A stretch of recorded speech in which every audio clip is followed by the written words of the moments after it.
नमस्कार, आप देख रहे हैं हॉट स्टॉक्स। मैं हूं पल्लवी। निफ्टी नए रिकॉर्ड स्तर पर पहुंच गया है। अच्छे ग्लोबल संकेतों के चलते भारतीय बाजारों की शुरुआत मजबूत हुई और निफ्टी ने नया रिकॉर्ड स्तर बनाया। सेंसेक्स अपने उच्चतम स्तर से महज 64 अंक दूर है। कारोबार के आखिरी घंटे में बाजार में तेजी बढ़ी और निफ्टी पहली बार 9300 के पार बंद होने में कामयाब रहा। मिड कैप और स्मॉल कैप इंडेक्स ने 52 हफ्तों का अपना उच्चतम स्तंभ छुआ। वहीं बैंक, रियल्टी, तेल, गैस, पावर इंडेक्स ने भी 52 हफ्तों का नया उच्चतम स्तर बनाया। कारोबार खत्म होने पर सेंसेक्स करीब 287 पॉइंट्स, निफ्टी 89 पॉइंट्स की बढ़त के साथ बंद हुए। आज के सेशन में टेलीकॉम, रियल्टी, एफएमसीजी साथ ही तेल गैस शेयरों में अच्छी खरीदारी देखने को मिली। अगर बीएसई के सभी सेक्टर इंडाइसेस देखें तो आज हरे निशान में ही क्लोजिंग देखने को मिली है। कुछ बड़ी वजह आपको बता दें बाजार की इस तेजी की। रिलायंस के नतीजे कल बाजार बंद होने के बाद आए। क्वार्टर 4 में रिकॉर्ड मुनाफा कंपनी ने दर्ज किया, जिसके चलते सेंटिमेंट काफी स्ट्रांग हुआ और तेल गैस शेयरों ने अच्छी पकड़ पकड़ी, जिसके चलते बाजार को सहारा मिला। डीआईएस की तरफ से लगातार खरीदारी देखने को मिल रही है, जिसके चलते भी बाजार में एक पॉजिटिव सेंटिमेंट बना है। एक्सपायरी का हफ्ता है, उससे पहले बाजार में शॉर्ट कवरिंग देखने को मिल रही है। इंडियन बैंक के अच्छे नतीजे रहे। बैंक निफ्टी भी रिकॉर्ड ऊंचाई पर पहुंच गया। 1 जुलाई 2017 से जीएसटी लागू होना है, यह भी एक बड़ा फैक्टर है बाजार में पॉजिटिव सेंटिमेंट का। इसके अलावा अगर हम करेंसी मूवमेंट भी देखें तो डॉलर के मुकाबले रुपए में मजबूती आज भी बरकरार बनी हुई है। 64 के करीब आज रुपया पहुंचा। विदेशी बाजारों में क्रूड का भाव $50 प्रति बैरल के स्तर के नीचे है, जो कि भारतीय बाजारों के लिए, इकोनॉमी के लिए एक पॉजिटिव संकेत है। विदेशी बाजारों से लगातार अच्छे संकेत देखने को मिल रहे हैं और नैस्डैक रिकॉर्ड ऊंचाई पर पहुंचा है। साथ ही अगर हम कुछ इलेक्शंस का भी यहां पर नजर देखें तो फ्रांस में राष्ट्रपति चुनाव से जुड़ी जो चिंताएं हैं वो लगभग अब खत्म होंगी, क्योंकि पहले फेज में वहां पर बढ़त इमैनुअल को मिलती हुई दिख रही है। साथ ही ट्रंप कल टैक्स कटौती का ऐलान कर सकते हैं, तो इस पर भी बाजार की नजर बनी रहेगी। लेकिन इस बीच बाजार के बड़े जानकार क्या मानते हैं, आइए सुन लेते हैं। किस तरह की स्कीम, टैक्सेशन की स्कीम मिस्टर ट्रंप लेके आते हैं, जो बुधवार को हमारे मार्केट उसको थर्सडे को रिएक्ट करेंगे। तो हम रिएक्ट करेंगे उस स्कीम को लेकर नहीं, हम रिएक्ट करेंगे कि अमेरिकी बाजार उस स्कीम को कैसे ले रहा है। तो अगर ये, क्योंकि उन्होंने 3 महीने हो गए उन्होंने कुछ बोला नहीं है, तो अगर अब जो बोलते हैं और वो फिर खरा नहीं उतरता कसौटी पे, तो मार्केट को नीचे की ओर तोड़ सकता है।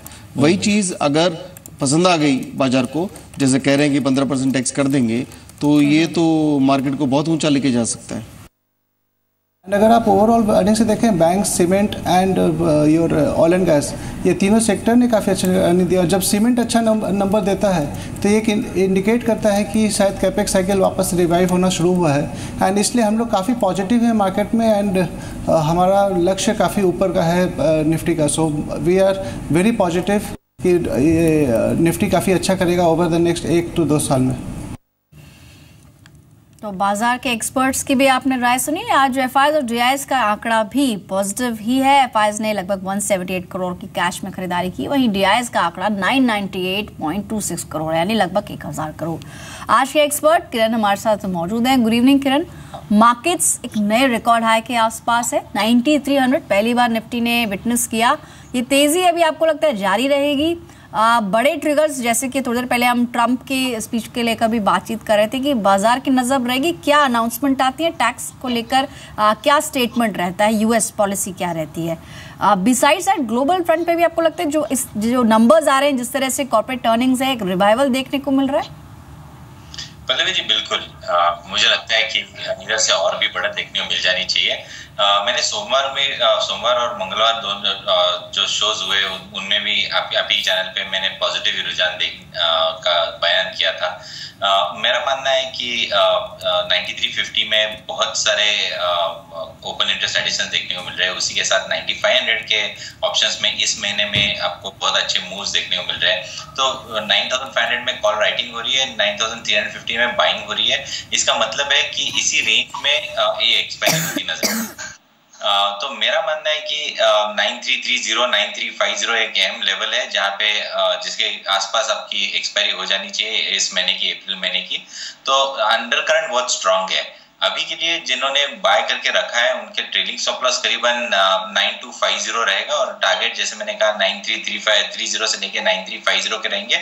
उसके ऊपर भी जा सकता है पर उधर थोड़ा सा कॉशियस व्यू रहना चाहिए, पर ट्रेलिंग स्टॉप लॉस का इस्तेमाल करने की ही सलाह दे रहे हैं सभी निवेशकों को। हाँ, इनफैक्ट नतीजों की बात हुई है तो विप्रो का भी जिक्र करना जरूरी होगा। बाजार बंद होने के बाद विप्रो के नतीजे आए हैं और नंबर्स अच्छे लग रहे हैं। जनवरी मार्च तिमाही में जो मुनाफा है 7% बढ़ा है, करीब 2267 करोड़ रुपए रहा है। पिछली तिमाही में कंपनी का जो मुनाफा था 2115 करोड़ रुपए था। चौथी तिमाही में कंपनी की आय यहां पर भी बढ़ोतरी दर्ज हुई, 13,764 करोड़ रुपए से बढ़कर ये 15,000 करोड़ के पार हो गई है। इस तिमाही में कंपनी के एबिट में 6.5% का इजाफा दर्ज हुआ है। कंपनी के मार्जिन्स में भी सुधार देखने को मिला है। हालांकि आज 494 का स्तर विप्रो में देखने को मिला है। अभी कल बाजार जब खुलेगा विप्रो के नंबर्स को किस तरह से लेगा, एक्सपेक्टेड लाइंस पे लग रहा है किरण, क्या करना चाहिए विप्रो में? देखिए 500 और 505 ये दो लेवल है जहाँ पे रेजिस्टेंस है। अगर इसके ऊपर कंसिस्टेंटली रहता है तो एक बहुत बड़ी मूव आपको देखने को मिलेगी। पर मेरा मानना है कि जो कैंडलस्टिक पैटर्न या चार्ट पैटर्न बनता नजर आया अभी तो न्यूट्रल व्यू रहेगा मेरा।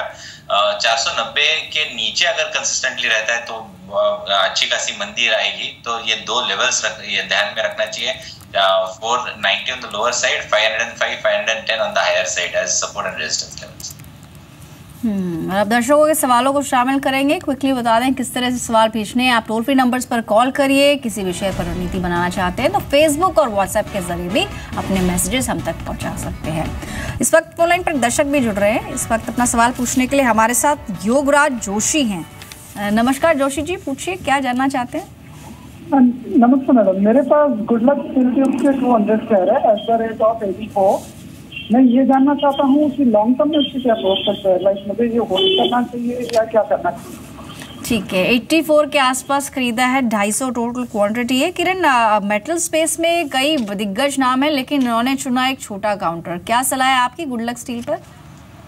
मेरा मानना है कि ये अंडर परफॉर्मर है। जहाँ पे मेटल स्पेस में हमें बहुत बड़ी मूव देखने को मिली थी तभी ये स्टॉक थोड़ा सा नीचे आ रहा है और नीचे की तरफ कंसर्ट कर रहा है। मेरा ये मानना है कि 80 का लेवल टूटेगा नहीं, पर रिटर्न ऑन इन्वेस्टमेंट निवेशक को मिलेगा क्या, तो मेरा मानना है कि रिटर्न ऑन इन्वेस्टमेंट नेगेटिव रहेगा।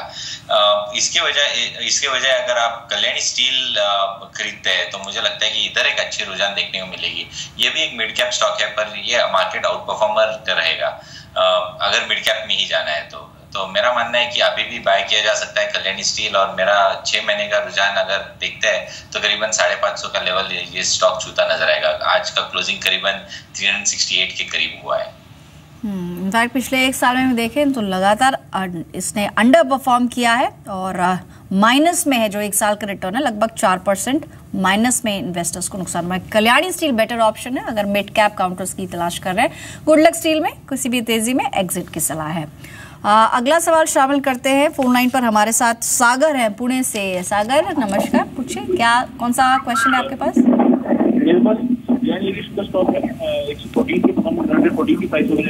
जैन इरिगेशन की बात कर रहे हैं आप?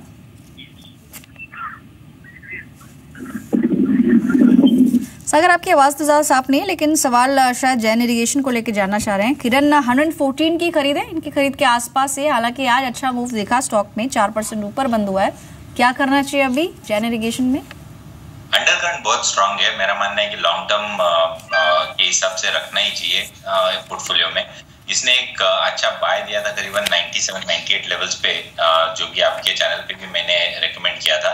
मेरा मानना है कि अगले 1 साल तक ये रुकना चाहिए। बहुत सारे डेवलपमेंट्स हो रही है फंडामेंटल साइड पे। Technically chart higher top higher bottom कर रहा है और अच्छे वॉल्यूम्स के साथ कर रहा है। तो मेरा मानना है कि 1 साल के रुझान के लिए करीबन 180 के लेवल इनको देखने को मिल जाने चाहिए ऑन द लोअर साइड। तो बिल्कुल होल्ड करने की सलाह होगी। ट्रेलिंग स्टॉप लॉस का इस्तेमाल करना चाहिए अभी के लिए। शायद इन्होंने करीबन 98-99 लेवल्स में लिया हुआ है तो 104 का स्टॉप लॉस मैं सजेस्ट करूंगा अभी के लिए। 104 रुपए को बतौर स्टॉप लॉस रखे, होल्ड ऑन करने की सलाह है। 1 साल के अंदर 180 तक का स्तर भी इसमें आ सकता है, बने रहने की सलाह है। फोन लाइन पर जेठानंद जी है अहमदाबाद से। गुड इवनिंग मिस्टर जेठानंद जी, पूछिए क्या सवाल है आपका? हेलो। हाँ जेठा जी, अपना सवाल पूछे। हाँ मैडम, मैंने 400 शेयर ऑर्किड फार्मा के लिए 32 रुपीज पे लिए हुए हैं। अभी मुझे क्या करना चाहिए? और दूसरा मेरा सवाल CL एडुकेट पे है, जो मैंने IPO पे मिले थे 502 रुपए में। ओके, ये तो चलिए रिसेंट लिस्टिंग है, तो लॉन्ग टर्म के लिए होगा CL एजुकेट? हाँ जी ठीक है। किरण, पहले बात कर लेते हैं ऑर्किड फार्मा की। 32 रुपए की खरीद है, 36 रुपए पर स्टॉक ने आज क्लोजिंग दी है, हर शेयर पे 4 रुपए का फायदा हो रहा है। क्या करना चाहिए ऑर्किड फार्मा में?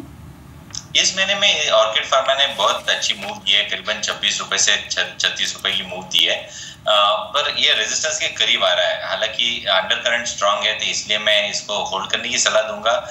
स्टॉप लॉस अभी के लिए 35 रुपए पे लगाए और एक बार रिव्यू ले लेना चाहिए अगर ये स्टॉक 44 लेवल्स के करीब जाता है तो 44 तक का अगर स्तर छूता है तब आप एक बार एग्जिट करने की सोच सकते हैं। फिलहाल अच्छा मुनाफा हो रहा है, बने रहें।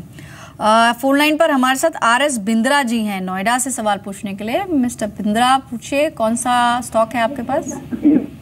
इंडस्ट्रीज है 2000। Pennar industries TENNR। जी, किस भाव पे खरीदा है आपने? और मैंने 60 रुपए में खरीदा था 2000। और मेरे पास इंद्रप्रस्थ मेडिकल है, ये भी मैंने 60 रुपए में लिए थे। ठीक है, दोनों स्टॉक्स पे कितना समय देंगे आप? 2 साल से ले रखा, पहले 1.5 साल हो गया। ठीक है। पेनार में तो इनको नुकसान हो गया, 60 रुपए पे खरीदा, 51 रुपए की के आसपास क्लोजिंग रही है। साथ ही इंद्रप्रस्थ, इन्होंने बताया इंद्रप्रस्थ मेडिकल, वहां पर भी इनकी खरीद 60 रुपए के आसपास की है और कमाल की बात है कि ये 60 रुपए के आसपास ही आज क्लोज हुआ है, यानी कि ऑलमोस्ट इनका जो वेल्थ है वहीं की वहीं है, कोई इनको फायदा इसमें नहीं दिखा है। क्या करना चाहिए दोनों स्टॉक्स पे, आपकी राय क्या होगी किरण? पेन्नार इंडस्ट्रीज पे पहले बात करेंगे। पिछले 2.5 साल से ये डिसेंडिंग चैनल में ट्रेड कर रहा है और अभी 52 लेवल ये on the higher side, channel के हायर रेंज पे है, तो रेजिस्टेंस है। पर अगर ये 60 रुपए क्रॉस कर देता है तो एक नया ब्रेकआउट कहलाएगा। तो अभी 52 से 60 कितना टाइम लगेगा ये मुझे मालूम नहीं है, तो मेरा मानना है कि ये बताना भी मुश्किल है।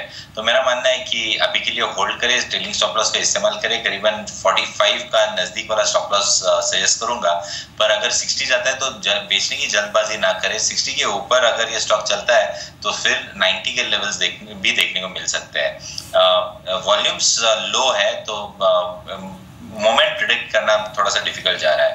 जहाँ पे इंद्रप्रस्थ मेडिकल की बात है तो इंद्रप्रस्थ मेडिकल में मुझे कोई खास ऐसा पैटर्न नहीं दिखाई दे रहा है जहाँ पे आपको एक बहुत बड़ा मूव देखने को मिलेगा। इधर एक रेंज है करीबन 52 levels on the lower side और 75 ऑन द हायर साइड। अभी फिलहाल बीच में ट्रेड कर रहा है, तो इनके लिए मैं सजेस्ट करूंगा 52 का स्टॉप लॉस। और अगर ये स्टॉक 72 के लेवल्स छूता है तो एक बार कॉल करके रिव्यू ले लेना चाहिए। इनफैक्ट 72 का इसने काफ़ी समय पहले हाई लगाया था, तो अगर एक बार फिर से 70-72 के रुपए के आसपास आता है तो आप एक्सिट कर सकते हैं इंद्रप्रस्थ मेडिकल से। फोन लाइन पर हमारे साथ साजिद हैं कोल्हापुर से। नमस्कार साजिद, पूछिए क्या सवाल है आपका? हाँ, मैंने जी साजिद, अपने स्टॉक का नाम बताएं। हाँ, अशोक लेलैंड लिया था मैंने। हाँ जी, 150 क्वांटिटी थी, 82 पर अशोक लेलैंड। जी 82 के लेवल्स पे कितना समय हो गया खरीदे हुए? अभी पिछले वीक ही खरीदा है। 82 या फिर 72? 82। ओके, 82 पे खरीदा है तो 4 रुपए का अंतर है और 1 हफ्ता हुआ है। तो क्या कितने महीने या कितना समय रख पाएंगे आप स्टॉक को? लॉन्ग टर्म ठीक है, alright. Ashok Leyland long term के लिए कैसा लग रहा है किरण? हालांकि इसका चार्ट तो उतना अट्रैक्टिव नहीं है, 111 का हाई जून में और उसके बाद लगातार एक डाउनफॉल, फिर थोड़ी रिकवरी। अभी क्या लगता है इन स्तरों पर क्या करना चाहिए अशोक लेलैंड में? ये निवेशक शायद लॉन्ग टर्म की बात कर रहे थे और इनका एक इम्पोर्टेंट सपोर्ट लॉन्ग टर्म के हिसाब से 75 आता है। अगर 75 निकल जाता है तो बहुत बड़ी डाउनस्लाइड देखने को मिलेगी, टेक्निकली करीबन 45 लेवल्स तक देखने को मिलेगी। तो इनके लिए पहली तो बात लॉन्ग टर्म निवेशक रहना चाहिए, पर स्टॉप लॉस के साथ रहना चाहिए। तो 70 रुपए का स्ट्रिक्ट स्टॉप लॉस में सजेस्ट करूंगा। और अगर 100 रुपए के ऊपर इस टाइम अगर चलता है स्टॉक तो एक बहुत अच्छी मूव देखने को मिलेगी। तो अभी के लिए होल्ड ऑन, 70 रुपए का स्टॉप लॉस। और 100 रुपीज के ऊपर चलता है बिल्कुल डबल यानी एग्रेसिवली बाय करते है जहाँ पे आपके टारगेट करीबन 120-125 रुपए के लेवल भी देखने को मिल सकते हैं, पर टाइम थोड़ा सा देना पड़ेगा। इनफैक्ट अशोक लेलैंड की तरफ से आज कुछ बयान भी आए थे और माइन प्रोटेक्टेड व्हीकल्स इससे जुड़ा हुआ एक बड़ा डिफेंस ऑर्डर कंपनी को मिला है और मैनेजमेंट ने ये कहा भी है कि आने वाले 4 से 5 साल होंगे उसमें डिफेंस पर काफी फोकस रहेगा। 3 गुना ज्यादा ग्रोथ कंपनी टारगेट कर रही है। इस वक्त कुछ और दर्शकों के सवालों को भी शामिल करेंगे और फेसबुक के जरिए भी कुछ सवाल हमें मिल रहे हैं, लेकिन जान लेते हैं कि वो 20 स्टॉक्स कौन से जहां पर आपको नजर बना के चलने हैं इंट्राडे में, यानी कि टॉप 20 स्टॉक्स। सबसे पहला स्टॉक है नवनीत एजुकेशन का, जहां पर आप नजर रख सकते हैं। बुधवार को एस चांद का आईपीओ खुलने जा रहा है। एजुकेशन और पब्लिकेशन शेयरों पर नजर रहेगी। यहाँ पर खरीदारी के लिए 175 का लक्ष्य होगा, 166 का स्टॉप लॉस आप रख सकते हैं। एशियन पेंट शेयरों में खरीदारी देखने को मिल रही है। फिलहाल जो क्रूड का मोमेंटम है उसको देखते हुए एशियन पेंट से एक बाय कॉल हो सकती है। 1114 के टारगेट्स के लिए बाय करें, 1090 का स्टॉप लॉस लगाएं। गोदरेज इंडस्ट्रीज एक और स्टॉक है। वायदा बाजार गोदरेज ग्रुप के शेयर चढ़े वायदा बाजार में और मई फ्यूचर्स की अगर बात करें तो लगभग 6 लाख शेयर्स यहां पर जुड़ते हुए दिखे। संकेत है खरीदारी का, 548 के लक्ष्य के लिए बाय करें, 533 का स्टॉप लॉस लगाएं। ब्रिगेड एंटरप्राइजेज कुछ खबरें भी हैं कि बोर्ड ने 500 करोड़ के QIP को मंजूरी दी है, इसलिए आज अंतिम चरण में शेयर में खरीदारी भी देखने को मिली। ऑलमोस्ट 5% के गेंस के साथ स्टॉक क्लोज हुआ। 262 के लेवल्स के लिए बाय करें, 252 का स्टॉप लॉस लगाएं। हिमाद्री केमिकल्स एक और स्टॉक है जहां पर 52 हफ्तों के उच्चतम स्तर को शेयर ने छुआ है। 57.5 के लक्ष्य के लिए बाय किया जा सकता है, 54.8 का स्टॉप लॉस लगाएं। ताज जीवीके होटल शेयरों में भी खरीदारी पिछले कुछ सेशंस में जारी है। सभी एवरेजेस के ऊपर स्टॉक ने क्लोजिंग दी है। ताज जीवीके में बाय करने के लिए 184 का लक्ष्य होगा, 177 का स्टॉप लॉस। एक और पेंट स्टॉक है बर्जर पेंट्स। खबर भी है 28 अप्रैल से यानी शुक्रवार से FNO का हिस्सा बनने जा रहा है बर्जर पेंट्स। 2017 के सबसे ऊपरी स्तरों पर स्टॉक ने आज क्लोजिंग दी है। 264 के लक्ष्य के लिए बाय करें, 254 का स्टॉप लॉस लगाएं।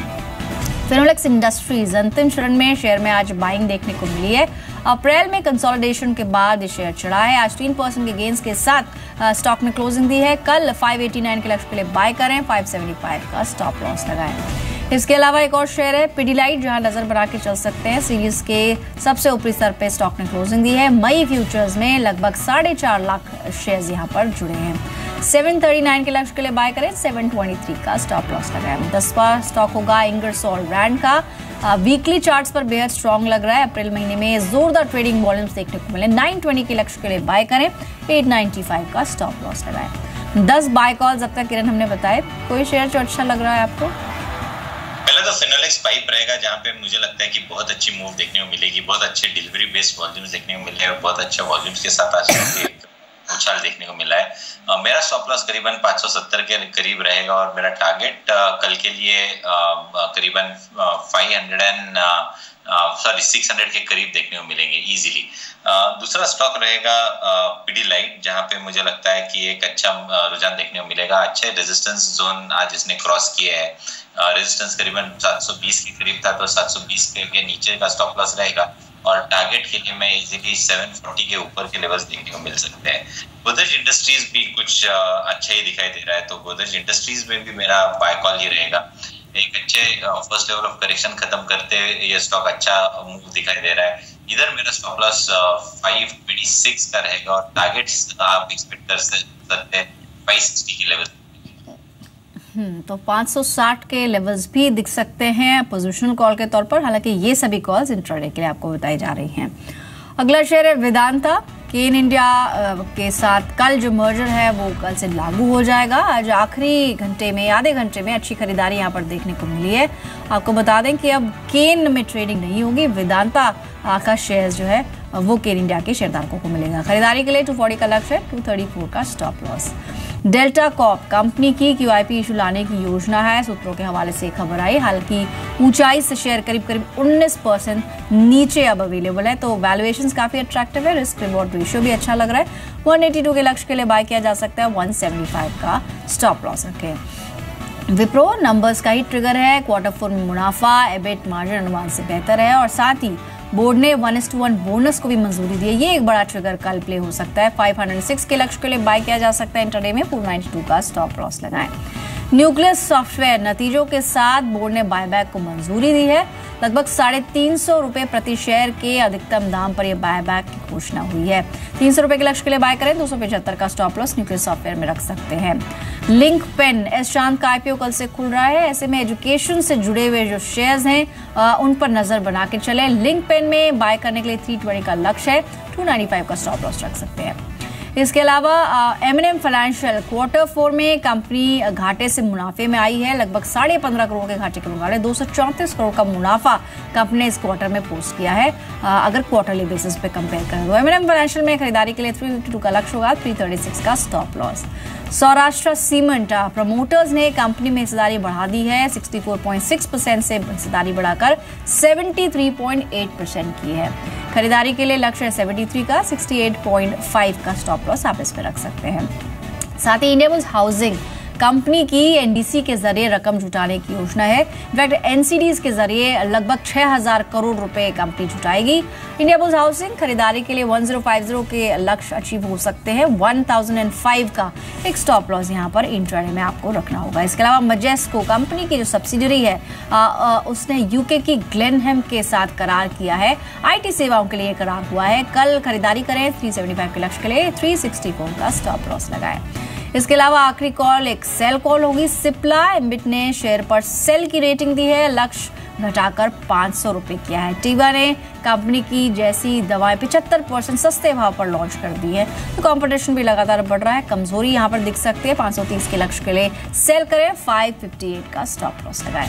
हालांकि इनमें से ज्यादातर बाय कॉल ही रही किरण, बट कोई ऐसा कॉल या स्टॉक जो आपको अच्छा लगा? सिप्ला ही अच्छा स्टॉक लग रहा है पल्लवी जी। मुझे लगता है कि इधर से और भी गिरावट देखने को मिलेगी। बहुत अच्छे वॉल्यूम्स के साथ आज गिरा है और वैसे भी फार्मा स्टॉक्स बहुत खराब दिख रहे हैं। मेरा मानना है कि ये स्टॉक क्षमता रखता है कि करीबन 540 के लेवल्स दिखाई दे और उसके नीचे के लेवल भी दिखाई दे सकता है। इस ट्रेड के लिए 555 का स्टॉप लॉस मैं सजेस्ट करूंगा। चलिए, फेसबुक के जरिए भी कुछ दर्शक सवाल पूछ रहे हैं। अनूप सिंह का सवाल है, लेते हैं इनसे। हिंदुस्तान जिंक पे इनके पास 1500 है क्वांटिटी 273 के लेवल्स पे। किरण, क्या करना चाहिए अभी हिंदुस्तान जिंक में? हिंदुस्तान जिंक मुझे लगता है कि थोड़ा सा वीकनेस दिखाई दे रहा है। कुछ खास वॉल्यूम्स भी दिखाई नहीं दे रहे और जब वॉल्यूम्स आ रहे थे थोड़ा सा स्टॉक स्लाइड कर रहा है। हालांकि पिछले करीबन डेढ़ मूव इस स्टॉक ने दी है, पर अभी करेक्टिव रैली है। तो मेरा मानना है कि थोड़ा सा नीचे और आ सकता है। तो नीचे के लेवल्स अच्छे सपोर्ट के मैं सजेस्ट करूंगा। करीबन 255 के लेवल्स देखने को मिल सकते हैं। तो अभी के लिए थोड़ा सा अगर शॉर्ट टर्म व्यू है तो बेच के चलना चाहिए। अगर लॉन्ग टर्म व्यू है तो 255 के नीचे वाला स्टॉप लॉस लगाना चाहिए और अगर इस लेवल के करीब आता है तो बाय और एडिशनल बाय कर सकते हैं। एक बाउंस बैक में 300 के लेवल वापस एक बार छूता नजर आएगा इस स्टॉक। अगला सवाल फेसबुक के जरिए है प्रशांत का। NCC को लेकर जानना चाहते हैं। इनके पास 400 क्वांटिटी 83 के लेवल्स पे। ऑलरेडी 99 का स्तर तो आज देख लिया स्टॉक ने और अच्छी बढ़त के साथ बंद हुआ है। इससे ऊपर का स्तर दिख सकता है क्या करना चाहिए NCC में? NCC में होल्ड करने की सलाह होगी। 97 का स्टॉप लॉस सजेस्ट करूंगा और A1 से एक बार ये स्टॉक करीबन 100 रुपए में ट्रिपल डिजिट में चला जाए और उसके ऊपर क्लोजिंग हो तो एक नया रेंज देखने को मिलेगा। और मेरा मानना है कि ओवर पीरियड ऑफ टाइम ये 115 के लेवल्स भी दिखा सकता है। तो जो मैंने स्टॉप लॉस सजेस्ट किया उसको फॉलो करना बहुत इंपॉर्टेंट होगा अभी। टाटा मोटर्स का एक सवाल है अमित सिन्हा का। इनके पास टोटल क्वांटिटी 1000 जो कि 470 के स्तरों पर इन्होंने लिया हुआ है। टाटा मोटर्स को लेकर कुछ खबरें भी आ रही थी इस बीच, लेकिन टेक्निकल पर्सपेक्टिव से नुकसान इनको हो गया है। क्या करना चाहिए? चार्ट कैसा लगता है टाटा मोटर्स आपको? टाटा मोटर्स में कुछ खास नहीं है, पर सपोर्ट के नजदीक है। 435 अहम लेवल है जहाँ पे नवंबर दिसंबर से 2016 से हमने एक अच्छा सपोर्ट इन लेवल्स के करीब आते हुए देख रहे हैं। तो अगर ये सपोर्ट होल्ड करता है तो एक बार वापस बाउंस बैक में 480 के लेवल देखने को मिलेंगे। पर इसी ऑटोमोबाइल सेक्टर में अगर हीरो मोटो अगर चॉइस करते हैं तो मुझे लगता है शॉर्ट टर्म में इधर अच्छी मूव देखने को मिल सकती है। हीरो मोटो में मुझे लगता है कि 3400 बहुत जल्द यानी 2-3 ट्रेडिंग सेशंस के अंदर ही देखने को मिल सकते हैं। तो इधर एक बाय करने की सलाह होगी। 3260 का स्टॉप लॉस सजेस्ट करूंगा अगर कोई नया निवेश कल करता है तो। नए निवेश के लिए हीरो मोटर कॉर्प एक अच्छा ऑप्शन है। 3260 के स्टॉप लॉस के साथ यहाँ पर बाय करें। 3400 का स्तर यहाँ पर दिख सकता है। इतने ही सवाल शामिल करेंगे। शुक्रिया किरण। कोई डिस्क्लोजर देना चाहेंगे? मुझे बहुत सारे स्टॉक्स डिस्कस किए पल्लवी जी, पर एक जनरल डिस्क्लोजर देना चाहूंगा कि जो मैंने रिकमेंडेशन दिए वही रिकमेंडेशंस हमारे क्लाइंट्स के भी गए होंगे, पर मेरे पर्सनल पोर्टफोलियो में इनमें से कोई भी स्टॉक नहीं है। Thank you so much. Thanks a lot Kiran. फिलहाल हॉट स्टॉक्स पे इतना ही। कल फिर लौटेंगे, दिन भर के बाजार का हाल आपको बताएंगे और टॉप 20 स्टॉक्स। नमस्कार।